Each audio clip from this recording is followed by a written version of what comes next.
Back, everybody. We have an update for you right now on the murder of 4 University of Idaho students. A source has provided more information about why a roommate who allegedly saw the murderer didn't call 911 right away. The roommate, referred to as DM in the probable cause affidavit, told the source that she thought noises she heard were from people in the house partying late into the night.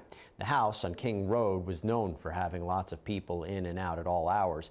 4 people were stabbed to death inside of that home in November, where 2 roommates actually survived. Now, DM, one of those roommates, told police that she opened her bedroom door at one point and saw a man walking by her wearing all black and a mask. She told the source that she thought he must be a guest of one of the other roommates. He walked right past her and she locked herself in her room. Now, no one called 911 until lunchtime the next day. Police ended up arresting Brian Koberger, a doctoral student at nearby Washington State University, more than a month after the murder, saying he was the man who committed the brutal stabbings. DM's memory now seems to be a bit different from what she told investigators, because in her latest recollection, she wasn't frightened by the random man in the hallway. But you know what? Memory can be a tricky thing. So we spoke with an expert about how memories can change over time. Well, you don't need a PhD to know that as time passes, our memories begin to fade. They become weaker. But what's not so much a matter of common sense is that weakening memory that's fading with the passage of time becomes more and more vulnerable to potential contamination. And contamination can happen when you get suggestive information from other sources, if you're questioned in a biased or leading fashion, if you overhear other people talk about what happened, it can affect you. But we also can alter our own memories. That's called autosuggestion. We think about what might have happened, what probably happened, what could have happened, and sometimes those what could have's become what did.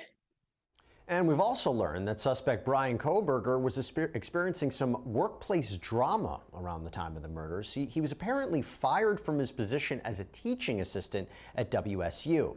News Nation got a copy of the alleged termination letter, and Koberger was a TA with the Department of Criminal Justice and Criminology. The letter states that Koberger had an altercation with a professor in September where he was put on an improvement plan, but evidently had another altercation with the same professor in December. Before Koberger went to Pennsylvania to stay with his parents for the Christmas holiday, he was informed about his termination. Experts told News Nation that problems of the job could have been triggering for him. So, Brian, a lot to talk about here. The roommate's explanation of seeing who she believed to be Koberger and why she didn't call 911 right away. How does that affect the case? So 2 things, Jesse. Even from her first kind of explanation as what happened, when she said she opened the door and saw the person pass by, she doesn't say how far she opens that door. I think, and I suspect it was just a crack. I think the defense can hop on that. But the second part is this whole memory issue.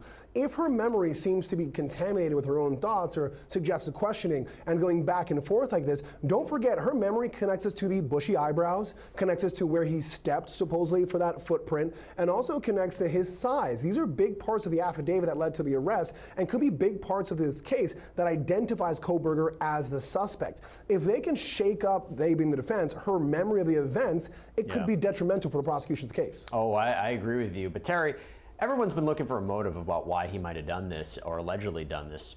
Problems at work, termination, could that be a factor? Absolutely. Listen, the murders occurred November 13th, and he really had the first altercation in September.